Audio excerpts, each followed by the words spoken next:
मुझे बरहतिया गजब किया है नचनिया के चोली चुरा लिया। अरे सरवा बारात गई रहे कि चोली चुरावे, आखिर चोली चुरा के करी का? अरे कचिया चुरावा। तो आज हम पहली बार बात करे वाला बनी अरविंद अकेला कल्लू के बारे में और टुनटुन यादव के बारे में। तो वीडियो शुरू से लास्ट तक जरूर देखिए लगन। ऐसे कीजिए आज के वीडियो में कुछ ज्यादा मजा आवे वाला बा। देख के जवानी आँख से कत रहा, देखी के जवानी आँख से कत रहा, ऐसे मत दिखाओ। आँख से काहे चाहे ना से काहे, हाथ गारंटी हिल जाए। कबो कबो धान पानी फेंकत रहा, कबो कबो दाम पानी देत रह। थोड़ा इंतजार कर, हल्का में ले तरुका। यहाँ तो पूरे पैसा के बारिश होखे वाला बा। देख लेलू हम कहनी है जे पैसा के बारिश होखे वाला बा। अब जितना मन करे उतना उठा लो। ये तो लेटेस्ट न्यूज है।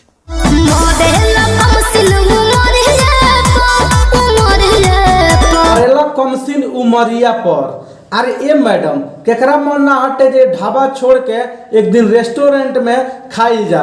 शायद जेकरा लगे होई ओकरा मन ना करी खाए के, लेकिन जाना के लगे ना होई उ तो गारंटी तक के एक बार जाके रेस्टोरेंट में खा लेती।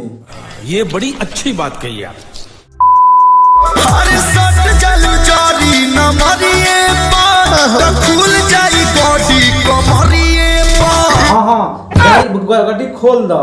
लेकिन एगो बात हमरा ई समझ में नहीं आवत कि भोजपुरी के सिंगर लोग के पास पैसा ज्यादा हो गई बाटे आ कि पब्लिक के डिमांड बाटे। तो हनियो कहबो लगन ई कैसे, तो हम यहाँ का चना बेचे खातिर ई देखा लगन वीडियो।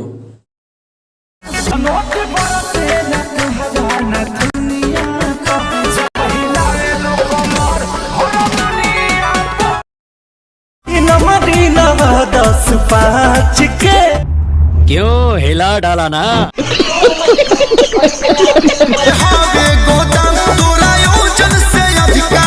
अरे अरे तनी आराम से हिलाव, कहीं बटन खुलल नु तो कितना लोग बाथरूम में चल जाई पेशाब करे खातिर।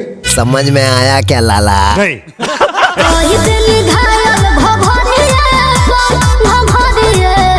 कोई दिन घायल घघरिया पर। तोहरा का लागता कि सब केहू के नजर घघरिए पर बा? अरे हमार नजर तो पूरा दुनू बैलून पे बा।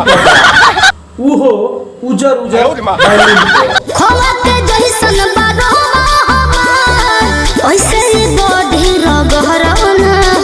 शायद ऊपर खोआ जैसन हो सकेला लेकिन नीचे खोआ जैसन नहीं हो सके। तू एक बार खोल के देखाओ, पता चल जाई। शायद लाइटो जो रहिला पर अंधारे लगी होगी। मुझे बरहतिया गजब किया है नचनिया के चोली चुरा लिया। अरे सरवा बारात गई रहे कि चोली चुरावे, आखिर चोली चुरा के करी का? अरे कचिया चुरा के चाटो, कहीं कुछ ज्यादा मजा आ जाए। कितने तेजस्वी लोग हैं हमारे पास, कितने शानदार विचार रखते हैं।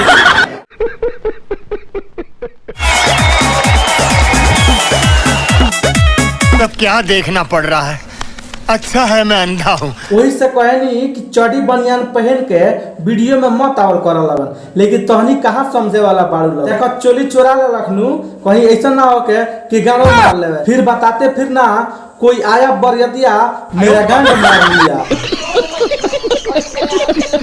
मुझे बरहतिया गजब किया है।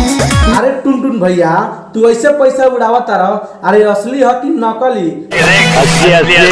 ओहो असली है, हम जानी नकली है। बड़ा हरामी हो बेटा। इतना हला मत करो, खाली चोरिए चोरैले बा। तनी संभाल के रखो ना तो कहीं चढ़ी मत चुरा ले।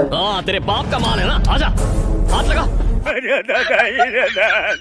अगर ना होखे तो हमरा से कह ना, हम 1 दर्जन भेज देतनी। फिर ओकरा के 5-5 गो एक संगे पहनी हो। देखो तनी सारे कैसे चुरावत रहे। चले एक काम कर, 200 रुपए दे और 50 रुपए काट ओवर एक्टिंग के वजह से।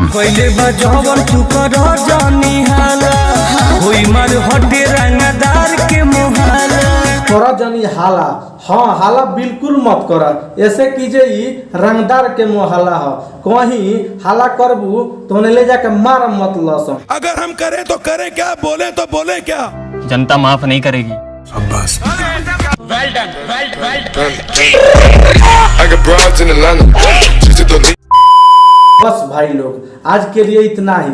उम्मीद करता नहीं कि वीडियो अच्छा लगल है। अगर वीडियो थोड़ा सा भी अच्छा लगल तो वीडियो को लाइक करिए लगन, चैनल के सब्सक्राइब करिए लगन।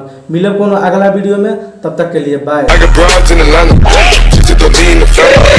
Credit cards, broads in Atlanta. Just to the lean the family. Credit cards and the scammers.